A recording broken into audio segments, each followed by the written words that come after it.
ஆன்மீக நண்பர்கள் அனைவருக்கும் அன்பு கலந்த வணக்கங்கள். இன்றைக்கு நாங்கள் ஆன்மீகம் சம்மந்தமான பதிவில் பார்த்தீங்கன்னா, நூற்றாண்டு பழமையான நல்லூரின் அதிசயம் பற்றி தான் நாம் இன்றைக்கு பார்க்க போகிறோம். யாழ்ப்பாணத்தின் அடையாளம் ஈழத்து தமிழர்களின் ஆன்மீக கோட்டை தான் நல்லூர் கந்தசுவாமி கோயில். இன்று இருக்கக்கூடிய இதே இடத்துல தான் ஆரம்பத்திலேயும் இருந்ததா, அதன் பின்னணியில் உள்ள மிரள வைக்கக்கூடிய புராண கதைகள் என்னன்னு சொல்லி தான் நாம் இன்றைக்கு பார்க்கலாம். சூரசம்காரம் நல்லூர் பெயர் வர காரணம் பார்த்தீங்கன்னா, முருகப்பெருமான் சூரபத்மனை வதம் செய்த பிறகு அவனது உடலை இரு கூறாகி சேவலாகவும் மயிலாகவும் மாற்றினாராம். அப்போது முருகனின் கையில் இருந்த ஞானவேல் சூரனின் ஆணவத்தை அழித்து உலகிற்கு நல்ல ஊர், அதாவது நன்மையை உண்டாக்கிய இடம் என்பதால் இந்த இடம் பார்த்திங்கன்னா நல்லூர் என்று பெயர் பெற்றதாகவும் ஐதீகமாக இருக்கிறது.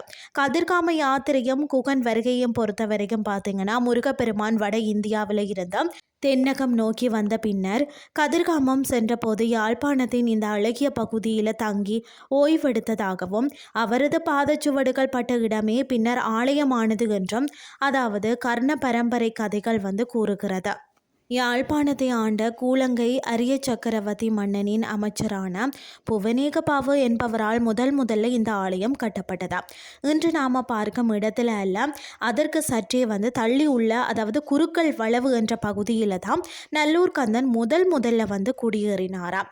15ஆம் நூற்றாண்டில் யாழ்ப்பாணத்தை கைப்பற்றி ஆட்சி செய்த செண்பக பெருமாள் சபுமல் குமாரையா என்ற மன்னன் முருகப்பெருமான் மீது கொண்ட அசாத்திய பக்தியால் பார்த்தீங்கன்னா நல்லூரை தலைநகர் நகரமாக்கினாரா. சுற்றிலும் பார்த்தீங்கன்னா பிரம்மாண்டமான கோட்டையும் அதுக்கு நடுவில் புதிய அழகிய ஆலயத்தையும் எழுப்பி வழிபாட்டு முறைகளை முறைப்படுத்தினானா.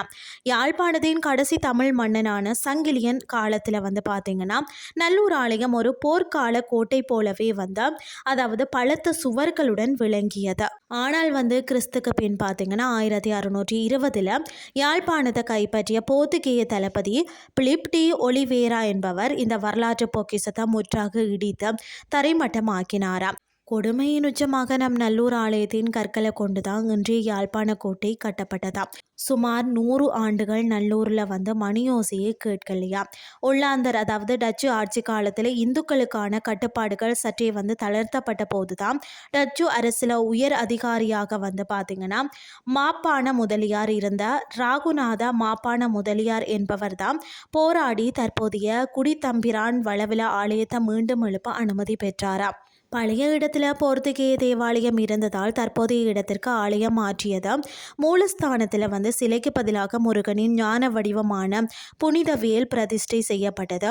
இன்று நாம் தரிசிக்கும் நல்லூர் கந்தன் இவர்தான். அதாவது நல்லூரின் கெத்து ஏன் உலகமே வியக்கிறதுன்னு சொல்லி பார்த்தீங்கன்னா, அதாவது வினாடி மாறாத நேரம். உலகில் எங்கு திருவிழா தாமதமானாலும் நல்லூரில் ஒரு வினாடி கூட தாமதமாகாது.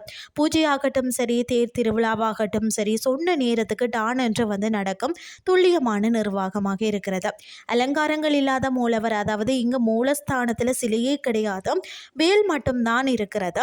வடிவற்ற இறைவனை ஒளியாக ஞானமாக வணங்கும் உன்னத தத்துவம், அதாவது ஆணவத்தை அறுக்கும் வீதி. என்னென்னு சொல்லி பார்த்தீங்கன்னா, இப்போ சாதி மத அந்தஸ்து பேதமின்றி மன்னனாக இருந்தாலும் சரி, மேலாடையை கழட்டி விட்டுதான் வெற்றுடம்போடு, அதாவது வேட்டியுடன் வீதியில் உருகி வணங்கும் பக்தி பரவசம்தான். இன்று வானலாவிய ராஜகோபுரங்களுடன் கம்பீரமாக நிமிர்ந்து நிற்கும் நல்லூர் கந்தசுவாமி ஆலயம் வரும் வழிபாட்டு தலம் மட்டுமல்ல, அது தமிழனின் வீழ்ச்சியும் எழுச்சியும் இறைவனின் திருவிளையாடலையும் பேசும் வாழும் வரலாறு அப்படின்னு சொல்லலாம். இன்றைய ஆன்மீகம் சார்ந்த பதிவு உங்களுக்கு பிரயோசனமாக அமைஞ்சிருக்கும்னு சொல்லி நானும் நம்புகிறேன். இதே மாதிரி மற்றொரு ஆன்மீகம் சார்ந்த பதிவோடு உங்களை சந்திக்கிறேன். நன்றி.